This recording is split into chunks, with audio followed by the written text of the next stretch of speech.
बेहद स्वागत है जी आप सभी स्टूडेंट्स का। एक बार फिर हाजिर हैं। एक ख़ास टॉपिक है हमारे पास आज। अनीता भंडराल जी हमारे साथ मौजूद हैं, लैंडमार्क इमिग्रेशन से जसमीत भाटिया जी की टीम के सदस्य हैं। और अनीता जी के पिछले कई प्रोग्राम स्टूडेंट्स ने उनको काफ़ी अप्रिशिएट किया है। अलग अलग टॉपिक पे इन्होंने अपनी बात रखी है, स्टूडेंट्स को उससे काफ़ी बेनिफिट हो रहा है। आज एक बड़ा interesting topic. Thank you so much sir.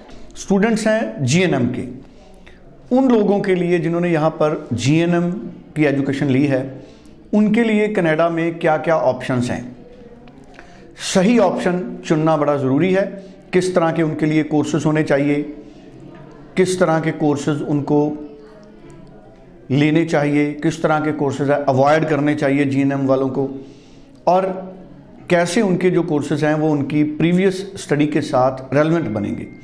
ये सबसे ज़रूरी होता है किसी भी स्टूडेंट के लिए जानना, और यही हम पूछेंगे आज अनीता जी से।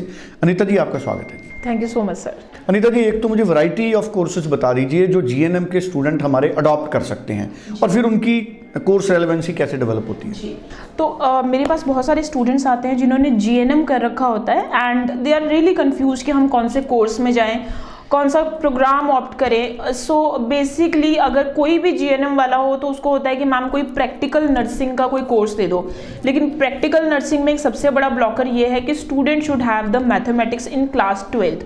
तो अगर आपका है कि आपको प्रैक्टिकल नर्सिंग में जाना है and you have done the GNM, तो आपका जो 12th होता है ना, वो उसमें 12th विद सुपर मेडिकल आपके पास होना चाहिए basically. So this is for the medical student as well. Medical student में भी अगर कोई नर्सिंग के रिलेटेड कोर्सेज में जाना चाहता है तो practical nursing is the course, but again mathematics is required.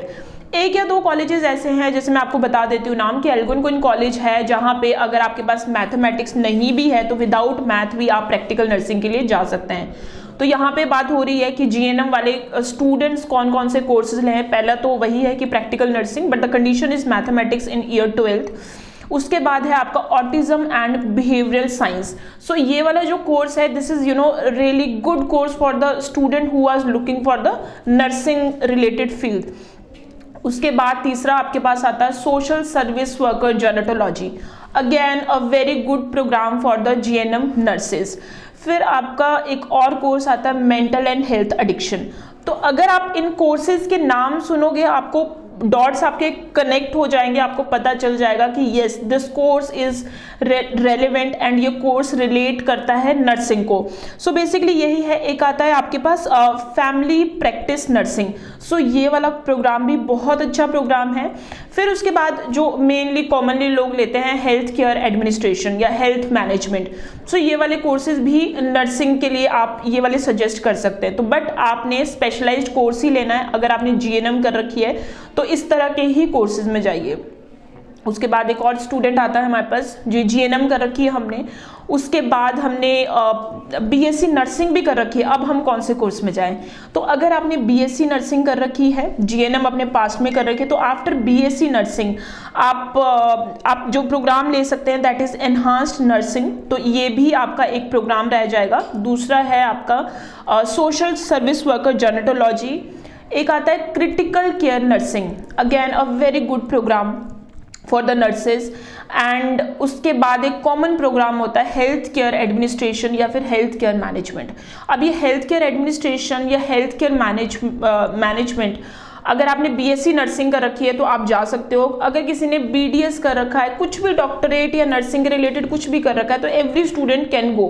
But कहीं ना कहीं health care management, health care administration बहुत कॉमन प्रोग्राम हो जाता है comparatively. So it's better to take the related course and there are so many courses, an number of the courses. So अगर आप nursing आपने कर रखी है and you are really confuse कि कौन सा कोर्स लें, कौन सा कॉलेज लें, then like you can come and visit us. We have counsellors जिनके पास पूरी एक्सपर्ट लिस्ट है and you can call us on 9041390412। अच्छा, जो जीएनएम वाले स्टूडेंट्स हैं हमारे, क्या उनको भी बाकी चीज़ें सारी मेंटेन करनी पड़ेंगी, फंड्स मेंटेन करने पड़ेंगे, कोई आइल्स का उनको रिलैक्सेशन होता है या उनको ज़्यादा चाहिए? सर अगर अब जीएनएम बच्चे ने कर रखा है तो वो आइल्स की जो रिक्वायरमेंट है वो तो वही है 6 each, but specially for the medical courses अगर स्टूडेंट जा रहा है जैसे प्रैक्टिकल नर्सिंग, इस तरह के जो कोर्सेज में जो आइल्स की रिक्वायरमेंट रहती है वो 6.5 नॉट लेस देन 6 रहती है, यानी कि ज़्यादा ही रहती है। जितने भी हेल्थ के रिलेटेड कोर्सेज हैं। सो अगर स्टूडेंट ने GNM कर रखा है तो student should have at least 6.5 not less than 6, but अगर किसी वजह से स्टूडेंट के 6 ईच भी रह जाते हैं तो there is no problem at all. Options है जी जी जी जी, प्रोग्राम्स की ऑप्शंस मिल जाएगी, there is no problem at all. अच्छा, एम्प्लॉयमेंट इसके बाद वहां पर यहाँ पार्ट टाइम जॉब्स इसी फील्ड में मिलेंगी? जी हाँ, इसी फील्ड में स्टूडेंट जो है वो पार्ट टाइम जॉब कर सकते हैं, जैसे क्लिनिक्स हो गए वहाँ पे जॉब कर सकते हैं, हॉस्पिटल्स हो गए वहाँ पे जॉब कर सकते हैं, बिकॉज यू नो एंड कुछ में होता है कि जो NGOs है आप वहाँ पे भी काम कर सकते हैं। तो जॉब्स तो बहुत अच्छी हैं अगर आप ये कोर्सेज लेके जाओ, क्योंकि हर स्टूडेंट इन कोर्सेज के लिए एलिजिबल नहीं होता, इसमें एक स्पेशल एजुकेशन चाहिए होती है। तो सक्सेस रेट कैसा रहता है ऐसे कोर्सेज में? सर देखिए, अगर हमने कहीं ना कहीं अगर हमने कोई बहुत जेनेरिक सा प्रोग्राम लिया है कि मतलब अगर GNM नर्सिंग कर रखी है और हर बच्चा हॉस्पिटैलिटी मैनेजमेंट ले लिया, हाँ वो हॉस्पिटल मैनेजमेंट ने कोई एक जेनेरिक कोर्स ले रखा है, तो देन कहीं ना कहीं वीज़ा चांसेस कम होते हैं। बट अगर आप किसी स्पेशलाइज्ड कोर्स में जा रहे हो, यानी रिलेटेड टू नर्सिंग, जैसे आपका हो गया autism and behavioural, mental health addiction, critical care, enhanced nursing, इन वाले कोर्सेज में जा रहे हो तो then visa chances are there.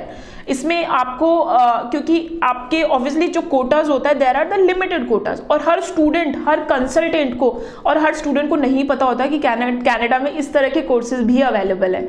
So it's better जब भी अप्लाई करें पूरी रिसर्च के साथ अप्लाई करें। बिल्कुल ठीक है जी। 9041390412 90412, अगर आपको और क्लैरिटी चाहिए तो इस नंबर पे फ़ोन करें। फ्रेश एप्लीकेशन आपको अप्लाई करनी है तब भी आप जसमीत जी से या अनीता जी से मिलिए। info@landmarkimmigration.com ईमेल है, इस पे आप ईमेल भी कर सकते हैं। Thank you so much Anita ji. Thank you sir.